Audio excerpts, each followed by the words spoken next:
So, yun guys, welcome to my vlog. So, first time ko lang dito sa mundo ng pag-vlog. So, hindi pa tayo gan kagalingan sa pag-video, sa paggawa ng video kung saan parting maganda at sa pag-voice over.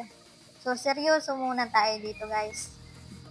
Kasi nga, wala naman ako maihitap ang content today. Actually, dati ko pa tong inisip na gusto ko mag-try mag-vlog. Sana mag-work. Supportan nyo ako guys ha. Cherry. So ayan, dahil wala akong maisip na pang content today. So, share ko na lang sa inyo, papakita ko na lang sa inyo yung mga pang araw-araw namin na ginagawa dito sa aming probinsya.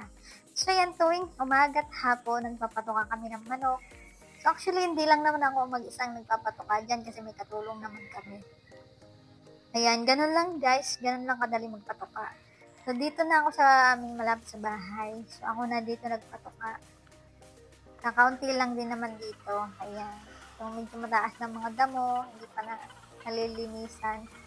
Okay lang yan. Sa pagpapatuka, guys, kailangan lang talaga maingat ka dyan. Huwag ka lang lalapit sa mga tandang o sa mga lalaki. Kasi nga, may mga matatapang dyan.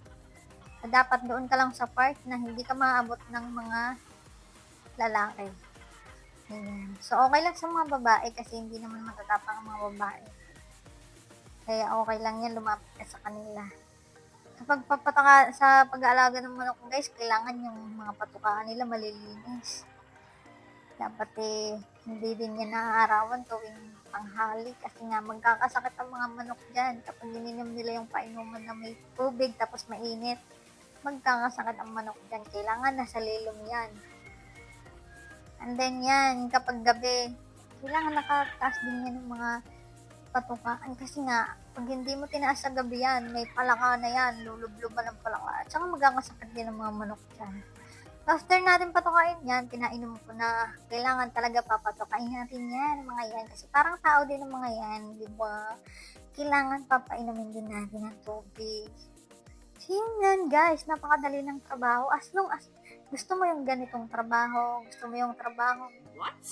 tinatrabaho mo, hindi mahirap kapag gusto mo talaga. So yan, napakadali lang guys ang ganitong trabaho. Ito ang ginagawa namin dito sa aming bukid, araw-araw. So ito, dito sa part na to ay mga paitlog na babae yan. Papisain yung mga itlog nila. Yan. Diba? Ganun lang guys. So, yan. Salamat sa panonood guys. See you on my next vlog. So, huwag niyong kalimutan guys mag-like and subscribe. Thank you!